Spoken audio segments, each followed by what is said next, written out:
ఓం శ్రీ గణేశాయ నమః, శ్రీ సరస్వతే నమః, శ్రీ పాదవల్లభ నృసింహ సరస్వ, శ్రీ గురు దత్తాత్రేయాయ నమః.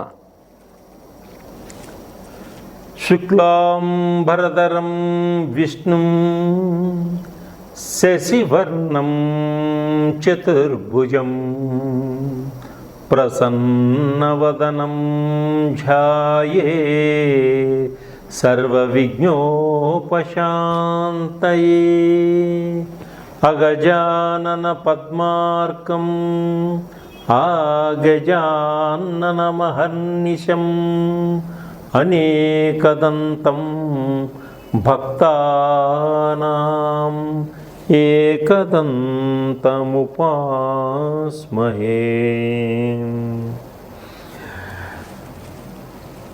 వినాయక చవితి ప్రేక్షకులందరికీ కూడా వినాయక చవితి శుభాకాంక్షలు. ఈ వినాయక చవితి రోజున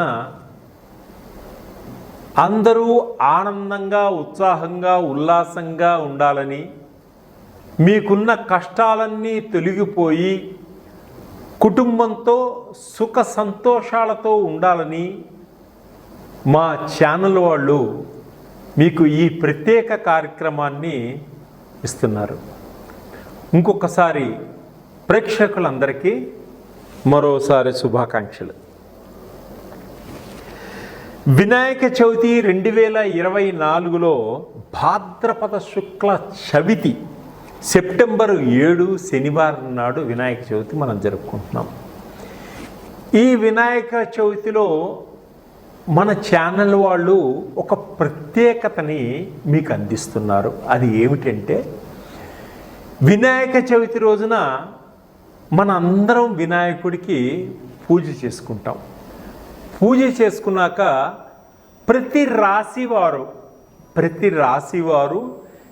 ఎటువంటి నైవేద్యాన్ని వినాయకుడికి సమర్పిస్తే, ఎటువంటి పత్రాలు వినాయకుడికి సమర్పిస్తే మీకు అద్భుతమైనటువంటి, ఆశ్చర్యకరమైనటువంటి విజయాన్ని సాధిస్తారు, ఆర్థిక పరంగా ఎలా ఎదుగుతారు, ఉద్యోగాలు రాని వాళ్ళకి ఏ విధంగా ఉద్యోగాలు వస్తాయి, వివాహం కాని స్త్రీలకి ఏ విధంగా వివాహం అవుతుంది, విదేశాలకు వెళ్ళాలి అనుకునే వారికి ఏ విధమైనటువంటి మంచి అవకాశాలు వస్తాయి,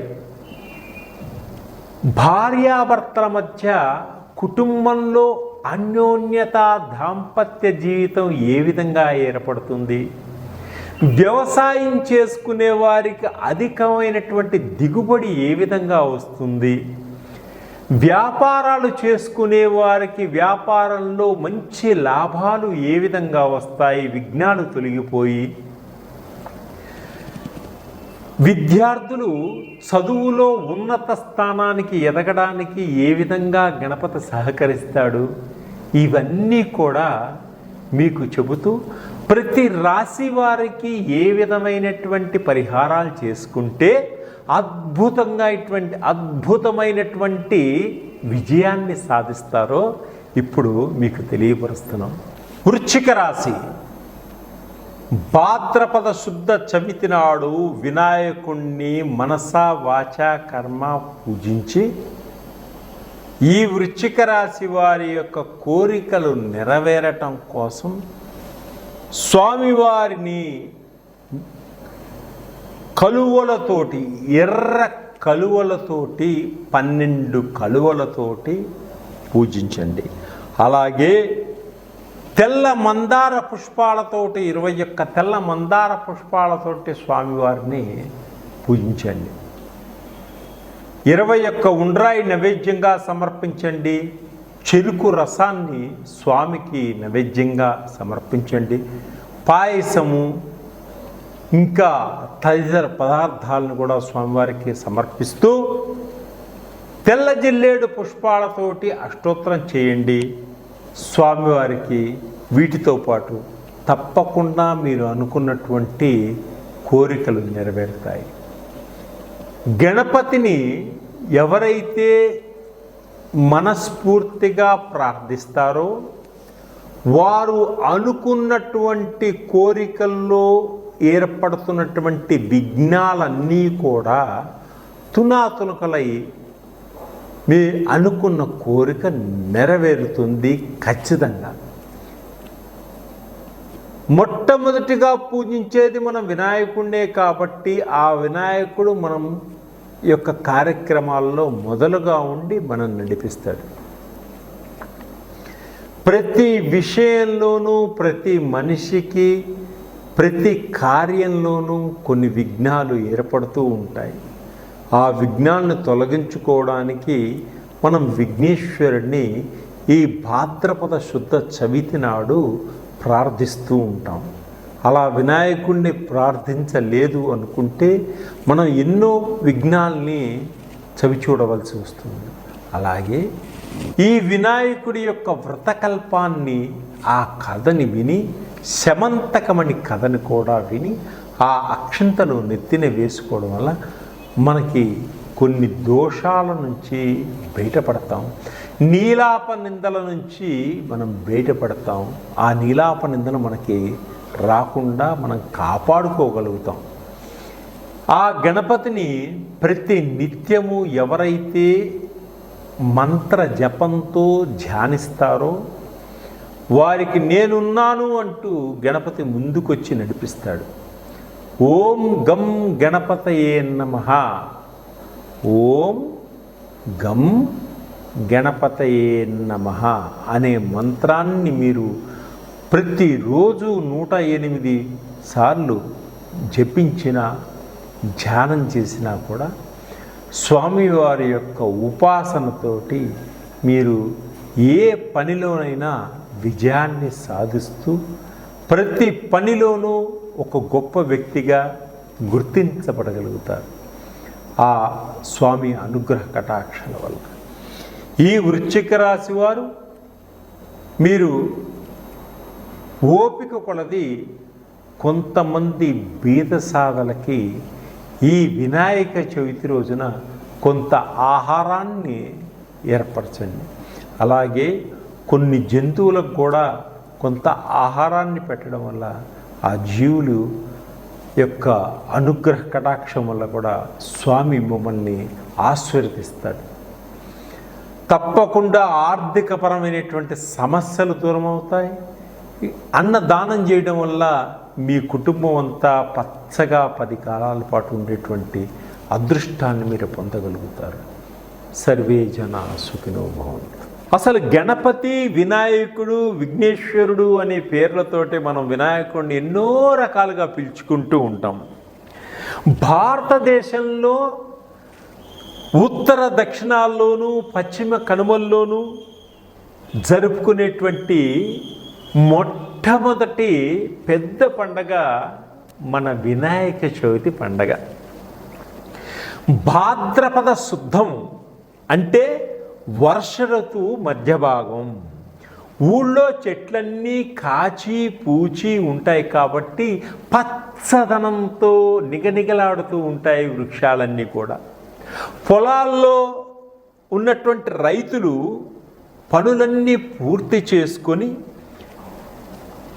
ఇంటికి వచ్చినప్పుడు ప్రకృతి మనకిచ్చినటువంటి ఆకులు, అలములు, ఔషధాలన్నీ కూడా దృష్టిలో ఉంచుకొని వినాయకుడికి పూజ చేయడం జరుగుతూ ఉంటుంది. వినాయక చవితి వ్రతాన్ని ఏర్పాటు చేసుకొని ప్రజలందరూ, రైతులందరూ వాతావరణ కాలుష్యం కూడా నివారించుకోవడానికి ఈ వ్రతం చాలా ఉపయోగపడుతుంది. భాద్రపద శుద్ధ చవితి నాడు ఆకాశంలో తెల్లవారుజామున మీరు చూసినట్లయితే సూర్యోదయ సమయానికి ముందుగా ఆకాశంలో ఎలుక గుంపు, బాణ గుంపు, హస్త గుంపు, నక్షత్రాలు ఉదయిస్తూ ఉంటాయి కనుక మనం అందాల బొజ్జ గణపతిని ఏనుగు తొండంతో, ఎలుక వాహనంతో దర్శించుకునే భాగ్యం మనకు కలుగుతుంది.